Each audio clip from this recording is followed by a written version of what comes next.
Assalomu alaykum. Mamlakatimiz va jahonda sodir bo'layotgan eng muhim voqea va hodisalar tafsiloti onlayn 24 TV kanalda. Eng so'nggi ma'lumotlarni ko'rish uchun podpisatsiya va like tugmasini bosib qo'yishni unutmang.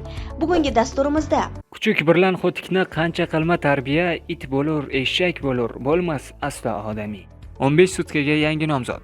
Qizlar, nima keragi bor shunday o'zingizni sharmanda qilishni? Sochingizni kalga olish kerak, shunda qoida buzmaysiz.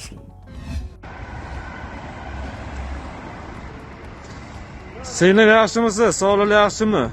Qani maskangiz? Hozir ko'rsataman nimaligini.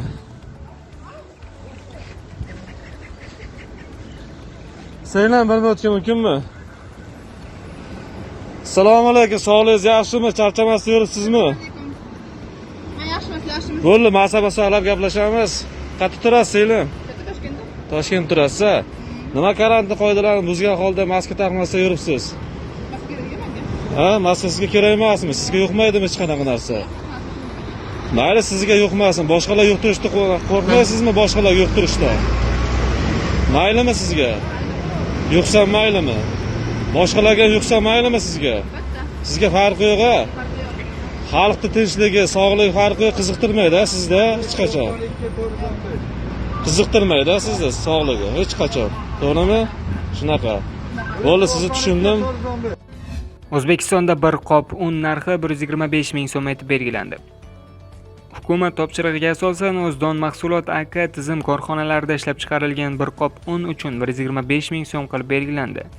Bugungi kunda koronavirus pandemiyasi keng tarqalishining oldini olish bo'yicha kurash olib borilayotgan bir paytda aholi oziq-ovqat xavfsizligini ta'minlash asosiy vazifalardan biri bo'lib turibdi. Hukumatning joriy yil 16-apreldagi koronavirus pandemiyasi sharoitida respublika aholisini davlat resurslari hisobiga un mahsulotlarini tizimli kafolatli yetkazib berish chora-tadbirlari to'g'risidagi yig'ilish bayoni bilan koronavirus pandemiyasi sharoitida yuzaga kelgan vaziyatni inobatga olib, un mahsuloti barcha hududlarga bir maromda yetkazib berilishini ta'minlash maqsadida birja savdolarisiz to'g'ridan-to'g'ri shartnomalari bilan sotilishi bo'yicha topshiriq belgilab berildi. Bu bilan un mahsulotlari olib sotarlar tomonidan qo'ldan qo'lga o'tishi oqibatida narxning sun'iy o'sib ketishining oldini olish, aholining barcha qatlamlariga tizimli ravishda uzluksiz yetkazib berish ta'minlanadi. Shuningdek, un mahsulotlari yetkazib berilishi hamda narxlarning shakllanishi soliq va huquqni muhofaza qilish organlari tomonidan qat'iy nazoratga olingan. Shu o'rinda aytish joizki, aholining un mahsulotlariga bo'lgan talabini qondirish maqsadida O'zdon mahsulot aksiyadorlik kompaniyasi tarkibidagi tizim korxonalari tasarrufida bo'lgan zamonaviy energiya tejamkor texnologiyalar bilan jihozlangan 52 ta tegirmon sexlarda har kuni 6000 tonnadan ortiq un ishlab chiqariladi, deyiladi O'zdon mahsulot AK bayonotida. Toshkentda yana 14 nafar bemor koronavirusdan butkul sog'aydi. Sog'aygan bemorlarning 10 nafari erkak, 4 nafari ayollardir. Ulardan 8 nafari poytaxtimizdan, 2 nafari Toshkent viloyatidan va 1 nafari Qoraqalpog'iston Respublikasi, Samarqand, Sirdaryo va Navoiy viloyatlaridan. Bemorlardan 3 nafari Rossiyadan charter reysda Toshkentga kelgan, qolgan 11 nafari esa koronavirusga chalinganlar bilan muloqotda bo'lib, infeksiyani yuqtirib olgan. Ular orasida eng yoshi kattasi 56 yoshda bo'lsa, eng yoshi kichigi 20 yoshda. Samarali davolash muolajalaridan keyin so'nggi tekshiruvlar ularda infeksiya yo'qligini ko'rsatdi. Ularning tuzalishida mazkur klinika jamoasi birdamligi, mahorati va tajribasi hal qiluvchi rol o'ynaganini alohida ta'kidlash lozim. Ayni paytga qadar mamlakatimiz bo'ylab koronavirus infeksiyasidan jami 185 nafar bemor to'liq sog'aydi. Xushxabar, koronavirusning sinishiga 2 hafta vaqt qoldi. Xitoy Xalq Respublikasining yetakchi epidemiologi Jun Nanshanning ta'kidlashicha, agar dunyo miqyosida koronavirus bilan bog'liq yuqumli epidemiologik vaziyat hozirgi sur'atda davom etsa, koronavirusning sinishiga kamida yana 2 hafta vaqt qolgan. Mutaxassisning tushuntirishicha, 1918-yildagi pandemiya paytida yuz bergan voqeadan farqli o'laroq, hozirda hukumat choralari juda muhim rol o'ynaydi. Agar choralar qattiq bo'lsa, epidemiya kamayadi. Masalan, Italiyaning shimoli koronavirusga eng qattiq zarba bergan hudud, lekin ularda juda qattiq choralar mavjud. Odamlar ijtimoiy masofaga rioya qilyapti, niqob taqmoqda. Bir nechta kichik shaharlar va qishloqlarda esa deyarli hech qanday infeksiya holati yo'q. Bitta mamlakat ichida shunday katta farq borligi bu juda katta yutuq, deydi u. O'zbekistonda karantin 13-mayda tugashi rostmi? Ijtimoiy tarmoqlar va Telegram kanallarida Kunuz internet nashri nomidan tarqatilayotgan 9-aprel kuni bo'lib o'tgan yig'ilishda prezident tomonidan 13-maydan karantin tugatilib, o'qishlar boshlanishi, chegaralar ochilib, eksport davom etishi to'g'risida qaror qilingani to'g'risidagi xabar yolg'on va haqiqatga to'g'ri kelmaydi. Eslatib o'tamiz, aholi o'rtasida yolg'on axborot tarqatganligi uchun javobgarlik mavjud. O'zbekistonda qancha kartoshka zaxirasi bor, qanchasi xorijdan olib kelindi? Respublikamizda kartoshka taqchilligi asosan mart-aprel oylariga to'g'ri keladi va oylik ehtiyoj 45-50 ming tonnani tashkil qiladi.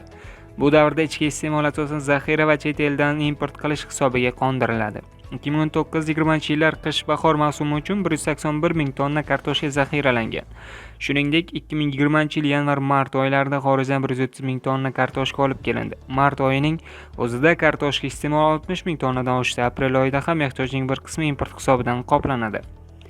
Mart oyi oxirgi 10 kunligidan boshlab respublikamizning janubiy viloyatlaridan ichki bozorlarimizga ertangi kartoshka mahsulotlari chiqarila boshlandi. Jumladan, aprel oyida 65 ming tonnaga yaqin, may oyida esa 85 ming tonna kartoshka yetishtiriladi.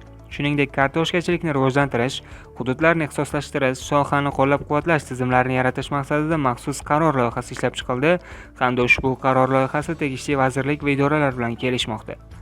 Davlatimiz rahbari raisligida 14-aprel kuni bo'lib o'tgan videoselektor yig'ilishida oziq-ovqat mahsulotlari ishlab chiqarish hajmini 2 baravarga oshirish bo'yicha tegishli topshiriqlar berilgan. BMTning JSSda FAO tashkilotlari tomonidan belgilangan iste'mol me'yorlari asosida respublikada kundalik iste'mol uchun zarur bo'lgan 21 turdagi oziq-ovqat mahsulotlari, shundan 9 turdagi qishloq xo'jalik mahsulotlari, jumladan kartoshka, piyoz, sabzi, mevalar, uzum, poliz, dukkakli, guruch, bug'doy mahsulotlari ishlab chiqarish va talabni qondirishdagi bugungi holat o'rganib chiqildi, deydi vazir o'rinbosari. Xayriyalarni muvofiqlashtirish markazlari yordam yetkazgan oilalar soni 200 mingga yaqinlashdi. Mahalla va oilani qo'llab-quvvatlash vazirligi va uning hududiy boshqarmalari huzuridagi homiylik xayriyalarini muvofiqlashtirish markazlari tomonidan amalga oshirilayotgan ishlar yuzasidan 2020-yil 13-aprel holati bo'yicha ma'lumot berildi. Unga ko'ra, tadbir boshidan buyon jami 180.986 ta oilaga, kecha 17-aprel kuni esa respublika bo'yicha ro'yxat asosida 11.327 ta xonadonga birlamchi oziq-ovqat mahsulotlari yetkazib berilgan.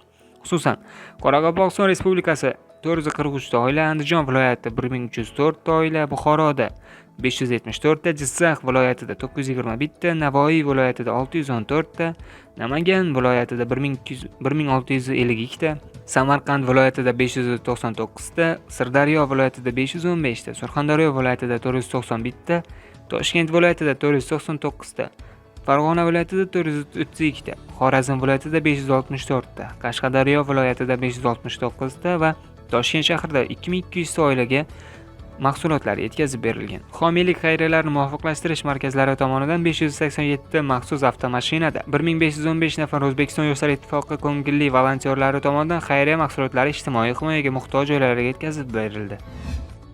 Xorijdagi O'zbekiston fuqarolari orasida koronavirus kasalligiga chalinganlik holati. 2020-yil 18-aprel holatiga Tashqi ishlar vazirligi operativ shtabidagi mavjud ma'lumotlarga ko'ra, Avstriyada 1 nafar, Armaniston 1 nafar, AQShda 11, Birlashgan Arab Amirliklari, Isroil, Koreya Respublikasi, Tailand, Turkiya, Yaponiyada 1 nafardan, Gretsiyada 6 nafar, Pokistonda 5 nafar, Rossiyada 42 nafar hamda Qozog'istonda 6 nafar.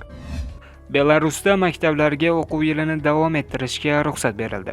Belarusdagi maktablarda o'quv yili davom ettiriladi. O'quvchilar ta'limni bevosita o'quv muassasasiga borgan holda olishi mumkin.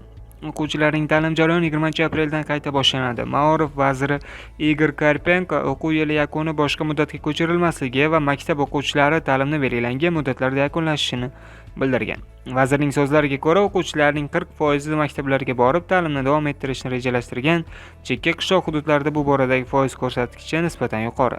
Fuqarolarda, xususan ota-onalarda o'z bolasini maktabga jo'natish yoki aksincha uyda olib o'tirish borasida savollar paydo bo'lishi tabiiy. Bolani yuborish yoki yubormaslik ota-onalarning ixtiyorida qolgan masala. Biz hech kimni majburlamaymiz, deya ta'kidlagan Karpenko. Avvalroq Belarus prezidenti Aleksandr Lukashenko asta-sekin va xotirjam tarzda maktablarda kelasi haftadan o'quv jarayonini qayta boshlash bo'yicha topshiriq bergandi. AQSh koronavirusning kelib chiqishini aniqlamoqchi. Donald Trump. Amerika tomoni Xitoyning Uxan shahridagi laboratoriyada COVID-19 koronavirusi paydo bo'lgani haqida versiyani ko'rib chiqmoqda va uning kelib chiqishini aniqlamoqchi, deydi AQSh prezidenti Donald Tramp. Uxanda virus kelib chiqishi versiyasi bo'yicha tergov qanday olib borilayotgani haqida berilgan savolga AQSh prezidenti javob berdi. Ya'ni ko'p g'alati narsalar ro'y bermoqda, biroq tergovlar olib borilmoqda. Biz virus kelib chiqishi haqida bilib olmoqchimiz. Aytishim mumkin bo'lgan narsa u qayerda paydo bo'lmasin. U Xitoydan keldi. Qanday shaklda ekanligi muhim emas. Hozir 180 davlat undan azob chekmoqda, deydi Tramp.